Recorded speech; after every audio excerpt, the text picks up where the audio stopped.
Hey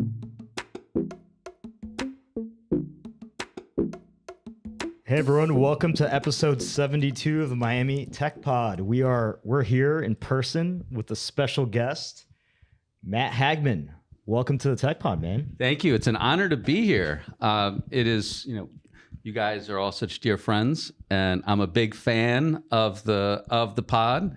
And to be here, to be able to hang with you guys is a real privilege. So thank you. So for our listeners, you are the executive vice president of the Beacon Council, and you run Opportunity Miami. But you are Miami Tech legend. A legend, exactly. Yeah. Like he's one of the OGs. OG, for absolutely. Sure. Like with all pillar of in you the guys. Community, one of the biggest community builders here, and it's a long story, right? Because you started off your career as a journalist, and then went to the Knight Foundation and did a bunch of stuff. So why don't we just jump in, walk us through, how you got involved building the tech community here in Miami a decade ago? Sure. Yeah. So December was 20 years for me. So It was December of 01. Wow. Drove into Miami in my old beat up Toyota Tercel, didn't know a soul, and came here to work as a journalist. Toyota Tercel. Yeah. Man. That's old school. Remember the old hatchback? It was the silver hatchback, right? And moved into what, I don't know if you guys remember, this is Summer Hill Apartments in Coconut Grove. If that rings a bell at all. It's been knocked down. Now a new condo's going up. But yeah, moved in. I wanted to break into journalism. I'm originally from Boston, had been on a website called journalismjobs.com, and I'm scrolling through, and what do I see? Legal affairs reporter in Miami at this paper called the Daily Business Review, right? And you have a law degree, right? Yeah, so I had a law degree. So I just graduated from law school, right? But I didn't want to be a lawyer. I wanted to be a journalist. So I thought, the way in is to look for a job, covering legal affairs. And I come across this job in Miami. And so drove down, and then it was a little more than 2 years at the Review following lawyers around Miami, right? Which was my first window into the city. And then was at this reception, and the publisher of the Miami Herald at the time was a guy named Alberto Ibargüen.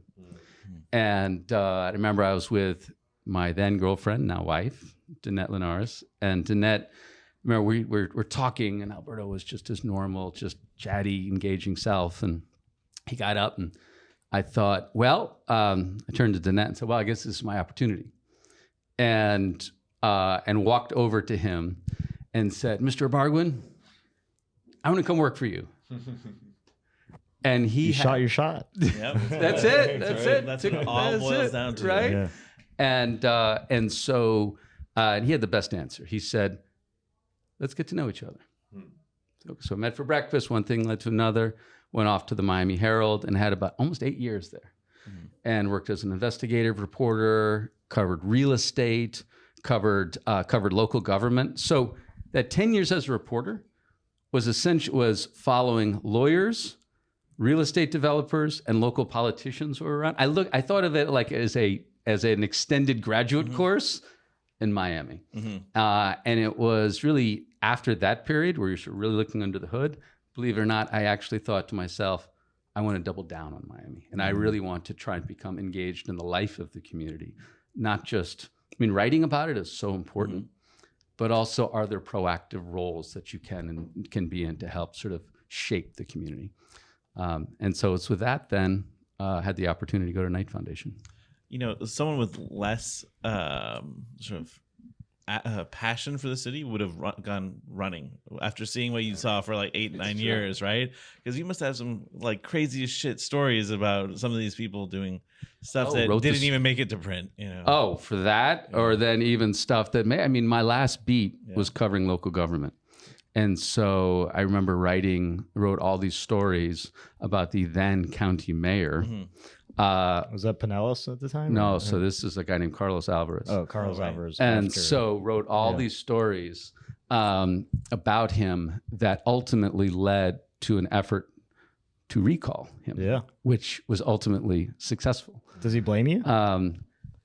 He has a Santeria voodoo doll or whatever of Matt still in his house. But it was one of those things where, you're in a role where, you're, sort of this where you're trying to share with people sort of what's happening in the community, Yeah. and then let them sort of take it where they want to take it. And this was a case that really got people upset. You know, we were coming out of the recession, people were struggling to get by.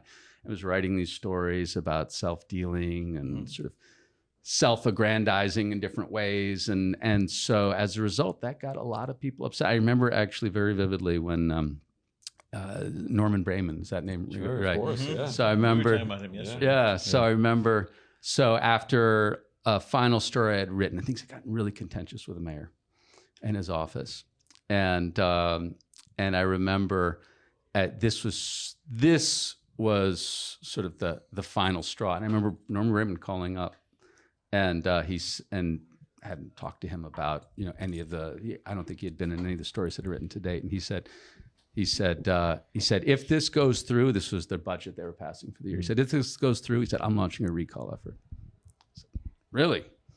And he did. So yeah, you were seeing under the hood. You were dealing with, sort of the contentiousness that can be part of public life and can be part of the role as a journalist. But I also decided that I didn't want to be that person who was just pointing out everything that was wrong. Right. I wanted to be someone who was trying to identify things that could be right in our community. I mean, you could have ended up being the Billy Corben, of that era. That's it. And I love Billy. Yeah. And Billy is amazing. And I consider Billy a dear friend. But for me, I didn't want to be the guy who was just pointing out everything that was wrong in the community. Yeah. I wanted to try and be in roles where what are things we can build on. And so that's when I joined Knight. The person I told the story who had been the publisher of the Miami Herald was now the president of the Knight Foundation. And he said, go talk to people for 4 months and tell me what we should do next in Miami. It just has to be one thing.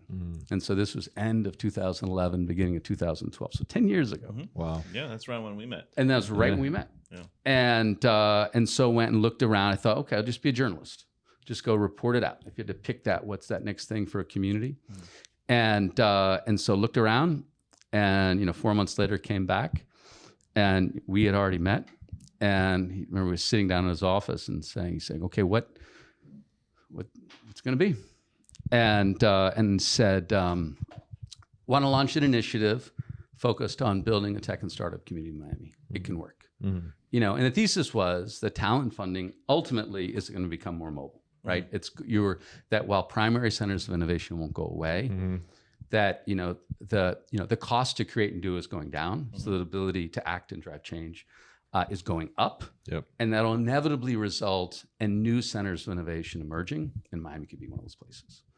And so then, that pans out in a big way. So you were here we spot are. on with that thesis. Well, thanks to all of you, and so many across the community. Here we are. Well, again, I got to give a huge credit to a lot of the initial work that you guys did, led by your initiatives at Knight Foundation. There were many things that we needed to get going. Refresh Miami was certainly one of them. The stuff that we were doing with Founders Dinner, Waffle Wednesday, 100%, man. those early those networkers. were so much fun.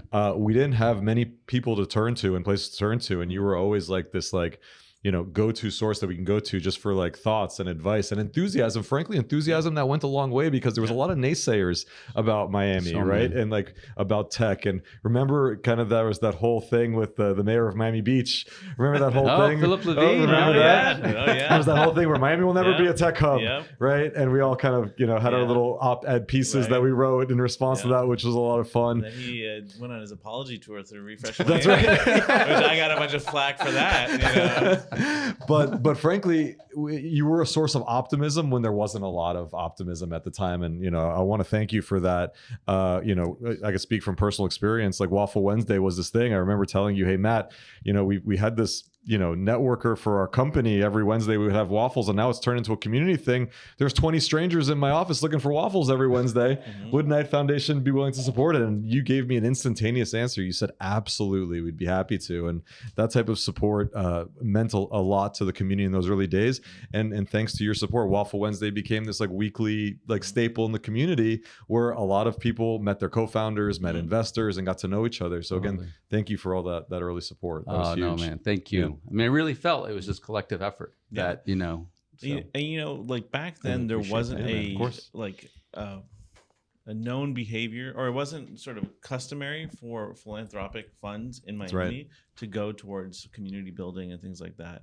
Like before we talked to you, like the most anyone had ever given to Refresh Miami was like $100 for like pizza, Right. or something like that. And like directing funds from a big foundation like that towards building a community was unheard of here. And also companies didn't sponsor stuff. Whereas in other Right. ecosystems, you had the big companies that had budgets and had money that they could throw at these types of things to build up the ecosystem. And so I think all these components helped get us to where we are now, where we have participation from more than just Knight Foundation. We have participation from private companies, individual donors, all these other people, and it's like now it's cultural. It's part of the fabric of the culture to support these. 100%. We've turned that corner. Yeah. In a way, like if people think about like a city, Yeah. like you think about like what excite people about a city, a cool arts community, cool neighborhoods, right? I mean, the food scene, all of that. I think really part of, and back when, we all were getting going, on this 10-year journey, I think people didn't think about like building a robust, viable startup community as being something that really had community value, like those other things. Yeah. To your point, I think people now do. Yeah. People now see that there's real value. I mean, obviously jobs and economic growth and all of that, but it's also something bigger. Yeah. Right? This broader sense of possibility and a value that is sort of that drives the community. So Matt, I want to ask you this. This is kind of a serendipitous moment because we're sitting here in a co-working space right now at building.co in Brickell. Shout out to Hutch. Yeah. Shout out to Hutch for No, hosting Hutch, us yeah, today. absolutely. But that was one of the things that you identified early on, right? Like, what are the foundations? What are the building blocks here of how to get entrepreneurs really gathered? And you said we need more co-working spaces. So started out, and there's another guy who I think you guys all remember, Ben Wers, who was at Knight Foundation, and he in fact was at another part of the foundation. But I remember first talking about this internally, and there were some doubters, and like, really, this is what Knight's going to do in Miami? There were also some people who said, "This is awesome, go for it." But connected with Ben pretty quickly, and he was someone who could talk about complicated things or things you're still trying to work out in your head so clearly. And so he quickly became, just this indispensable partner in the work. Like we didn't do a single grant without sitting, talking about it together. Awesome. Whether Waffle Wednesdays or Refresh Miami or Endeavor or Idea Center, 500 Start, go down the list, right? Emerge Americas, Black Tech Week, anyway. Yeah. So one of the things quickly identified sort of as a young ecosystem, what do people talk about? And that's that, oftentimes that there's more happening than people realize, but it's very disconnected. Right. Yeah. Right. Yep. And so creating ways to foster much greater connection, right? So people can sort of find, just like with Waffle Wednesdays, connect with others much easier and more seamlessly, right? But then it also contributes to sort of building that broader narrative. Right. And so the two things, and we were actually early on talking to Brad Feld. Yeah, I remember that. Yeah. You remember? Yeah, I and remember we had Brad Feld. We Sure. sort of did, ecosystem mapping and stuff. That's right. And Brad, what his advice was, he said over event. Yeah. Right. And sort of there are two things in particular. One is the work of Refresh and Waffle Wednesday, just create more ways where it's much easier for people to connect with one another. Right. But also we wanted to create those spaces. Right. So early on, of course, I remember, connecting with Wi-Fi and, Wilfredo Fernandez. Of course, and Wi-Fi, our another dear friend. legend. Yeah.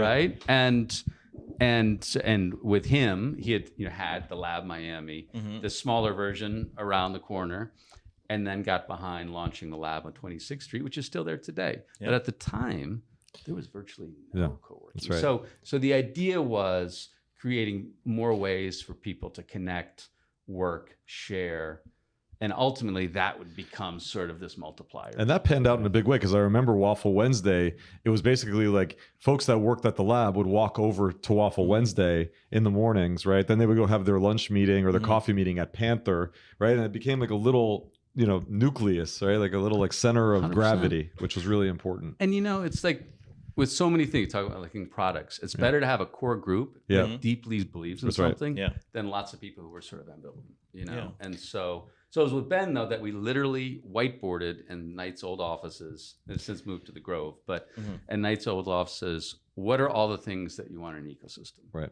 Places for connection, places to work, places where how do you find talent, places for funding, you know, all of those different elements, right? Mentorship. And then thought about then what are different things that we can fund to bring those here. And then ultimately the thought that Knight, and this is, I think, in a lot of ways has played out. I mean, Knight is still, the program continues today, which is really exciting. But to your point, there are so many more people and organizations and players active, and that from the beginning, the thought was that's the way it should be. Right. Like this is a space, maybe in like the art space, this would be hard to do, but this is a space where ultimately a philanthropic funder could help be a galvanizing force, but then ultimately sort of go away. And in this space, then it gets rolling on its own. Yeah. It's funny that you mentioned that Brad Feld tour. I remember that very, very well. And I remember we asked him specifically, you know, Brad, because again, he really helped build the Boulder tech scene, right? Through Foundry Group. And we asked him, like point blank, I think it was one of the talks, we're like, Brad, how long is this going to take, right? To make Miami a tech hub. We keep doing all these initiatives. He goes, got to think long term. Give it about 10 years. Like really be focused on 10 years. And I remember like he's probably spot on, right? Because that was around 2013-ish, right? So we're coming up on that 10-year mark. So he was spot on. So yeah, that was a very, very important moment to kind of get all that going.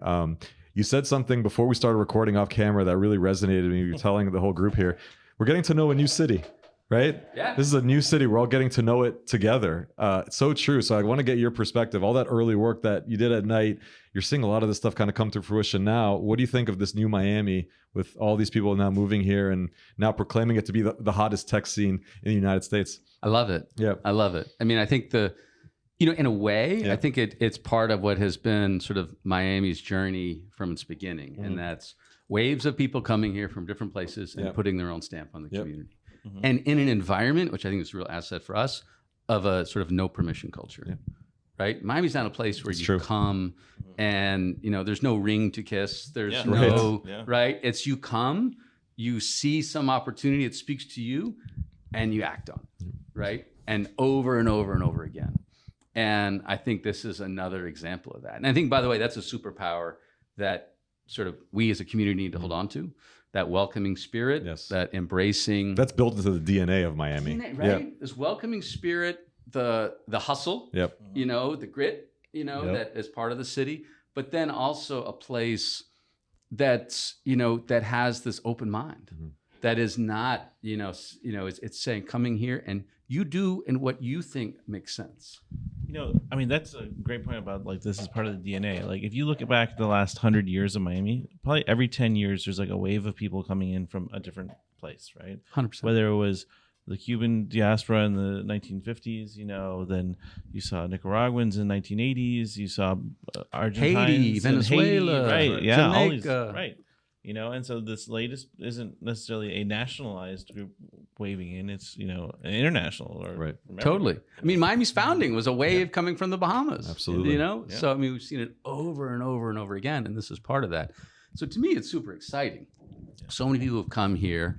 You know, what's interesting, this one's been a little different, that it's been folks coming from within the U.S. Rather than outside the U.S. And to me, it's exciting that so many people have just put, you know, a stake in the ground and are making Miami their own. They talk about it very proudly, you know, and Miami's a place too that while we've been talking about the last 10 years or, you know, you guys thanks for asking about, you know, my journey when I got here 20 years ago, but I think Miami is a place that is so intensely focused on what's next. That's right. You know, and now we've got a group that has arrived in this latest wave that, you know, they're looking forward, and that's the way it should be. You know, and to me, that's super exciting. Totally agree. I'd love to you know, learn more about these new initiatives that you're working on, you know, with the Beacon Council and Opportunity in Miami. It's incredibly exciting. By the way, the show is fantastic. I've watched, you know, many of the shows you're putting out. The content's incredible. We'll make sure to link all that stuff in the description. But yeah, we'd love to hear more about Opportunity in Miami. Thank you. No, and Matt, start with explaining what the Beacon Council is first, and then let's talk about. Yep. So the Beacon Council is the economic development organization. It's a public-private partnership for the Miami metropolitan area for Miami-Dade County.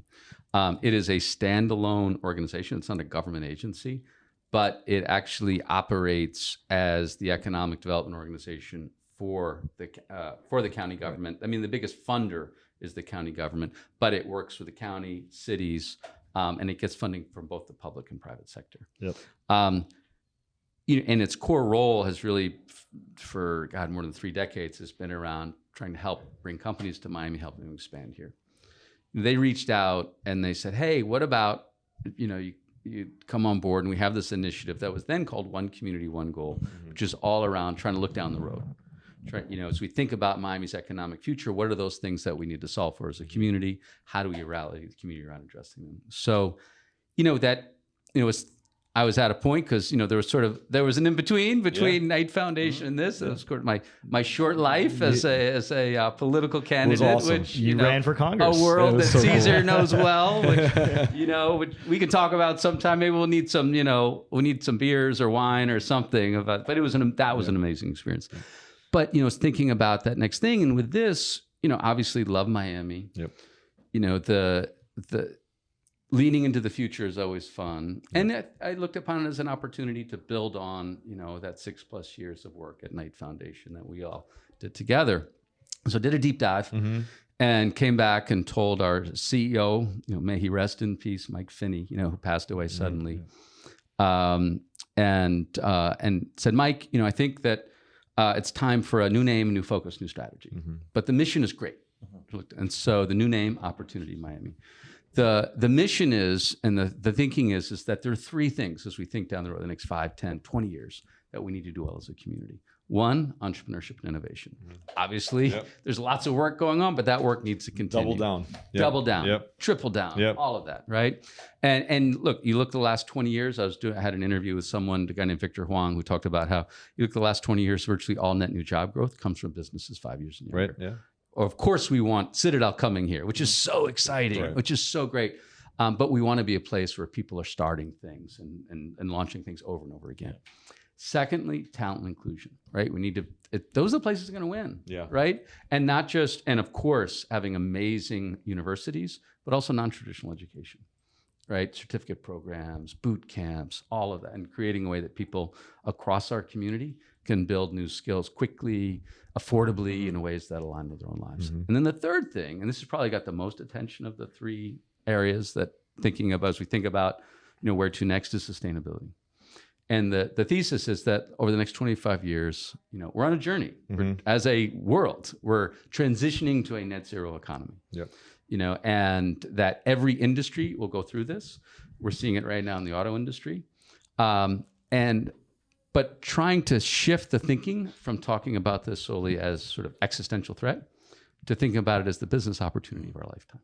That we make this transition in every industry, not just how we get around, but how we produce food, how we build things, where we get our power from, how we cool and the places that we work and live, right? As all those things transition, it'll result in more new companies, more new jobs, more new industries. And the places that really lean into that, those are the places that are going to benefit. So thinking of those three areas, but then how to go about it. The old model had been, the last iteration of this work, a almost 500-page report was published, which was an amazing report. I mean, so many insights. But in talking with Mike, the fear was, number one, generally peak engagement is when those things are released. Sure. But then number 2, we're in an environment now where it's really an environment that's more about compasses than maps are what's required. We know generally the direction, but you need to be able to. And so the thinking was that, the risk was that in a year or 2, if we came out with, a list of what we thought were great ideas, in a year or 2, those could be obsolete. Right. So trying to create a platform that, a community platform focused on the long term, on the future, that's trying to elevate the best ideas, best people, who are really focused on those issues that are pivotal to our economic future, but make it iterative, and connect people different ways, whether it's in your, social media feeds or your email inbox, or in person, whatever it might be. So that's what we're 8 months in. And Yeah. Long ways to go, but having fun with it. Yeah, it looks like a great start, and huge Thank fan you. of everything that you're Appreciate doing, it. as always. Yeah.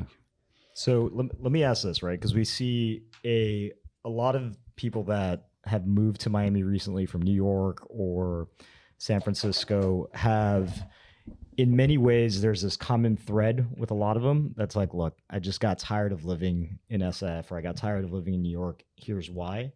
And if you break down the why in a lot of them, it is, things like I just didn't love the direction the government was taking. There's certainly a high tax state. There's really high housing costs. I needed something a little less chaotic, et cetera, right?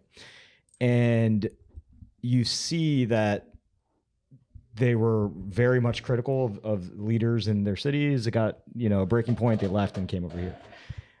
Do you feel that in the position that you're at right now, as one of the kind of premier community leaders in this space, do you feel like, do you encourage these people to get involved civically in government, in some of these more public conversations around issues like housing and transportation and sustainability and climate and all that? Do you feel like that's your role? And if not, like who should be the one that is kind of like leading the charge there? Yeah, no, for sure. See that as a role of mine, but I would argue it's a role of ours, right? That I think that no matter what was, what particular thing was doing professionally, just as a resident, as a community member, Sure. that people coming here, encouraging them to get involved in ways that, that really matter to them. Because going back to like sort of the Miami superpower is that, that there are no guardrails, right? That this is a place for you to come and to make it as you want it. And really encouraging people to act on that. And so, yeah, getting involved in our local government. Right now, we're blessed to have amazing local leadership, elected leadership. Yep. We're here in the city of Miami, with Mayor Suarez, or our Mayor Levine Cava at the county, and in cities across, the whole metropolitan area. But yeah, I think this is my thought would be, hey, look, for someone coming here with launching a business, some startup, that's all encompassing. And so if you're head down focusing on that, I totally get it. But if you have some bandwidth to get involved in something else, do it. It's like the saying was the new tropic, like live like you live here, right? Yeah, Totally. So it always really resonated. Totally. Right? Are you guys more optimistic than ever? Or how do you guys feel in this? Because you guys have been, you guys have been building from, Brian, you've been building longer than any of us here. Yeah. So I am optimistic. I think there is a very clear sign that there are 5 or 6 companies that are going to have breakout growth after we get on the other side of this slump in the economy. It might be one of them upstairs. We're here cheering. Yeah, we're shout out to Ironhack, I think, is upstairs there. that's awesome. And I think that when we see that big like Miami IPO, right, where you have 200-300 employees at a company that all became, overnight wealthy and liquid, and they say, all right, like I did 4 years here, so I want to do something else. And a lot of those people start companies here. We're going to start seeing like that big takeoff, because right now, a lot of you have this like a bunch of different cohorts, some that are like just people building companies, that are very much like, how do we make this thing happen and grow? You have a lot of people like saying, all right, I have the flexibility with remote work that are coming here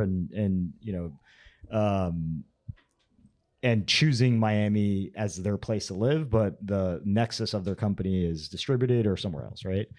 But I think we're going to see some mega like unicorns that become publicly traded companies that create like that next wave of like explosive growth here in the community. Mafia style. Yeah, like I agree. Yeah, we need that. Like 2023, 24, like there. Yeah. That's a short time horizon for that.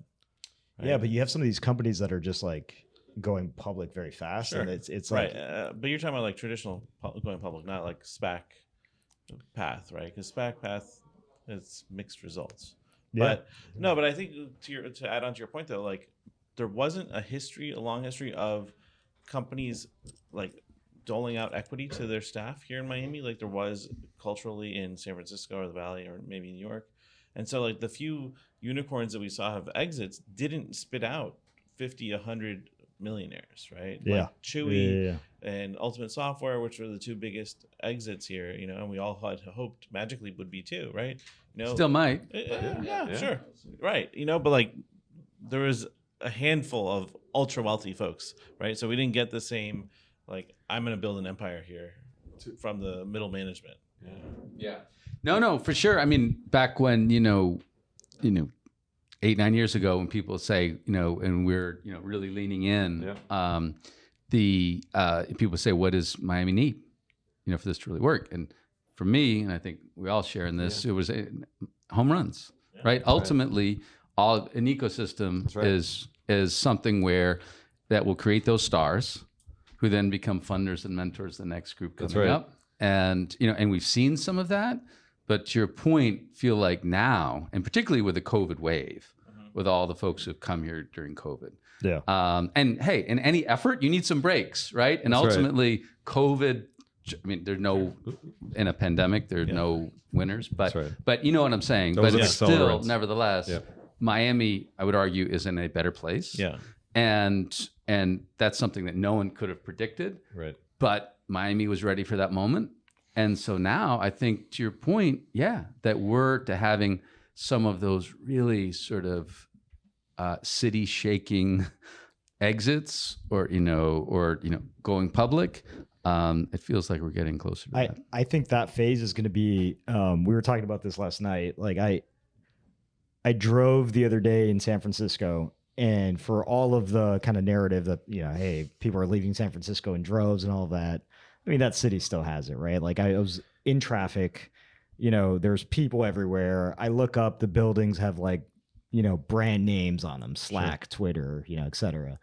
And there's still there. Where, obviously, yeah. There's no one's ever argued that it's over. I think there are people that want to like will that narrative into existence here. I'm maybe one of them, but it's still a very real, sector of the San Francisco economy.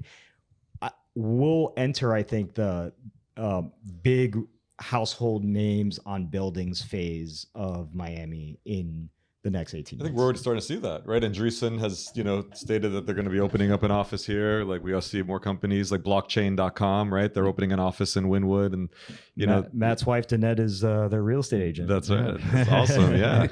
I married way up. She is amazing at what she does. To that point, again, a lot of that West Coast Silicon Valley DNA that's being imported into Miami, moving to Miami, is really helpful for creating that PayPal mafia effect. Because in California, for example, one of the big reasons that a lot of people attribute that effect to happening is the lack of non-competes in California, right? That does not exist out there, right? So you're kind of importing in that DNA in a sense, and I think that's a big deal, But by the way, this conversation, I think 10 years ago, we all really leaned in on when it was early, right? On what Miami could be. Yeah. And now here we are. Yeah. Now it's like thinking about what do these next 10 years look like? And I think this is, one piece of it for sure. Will, like you're one of these people.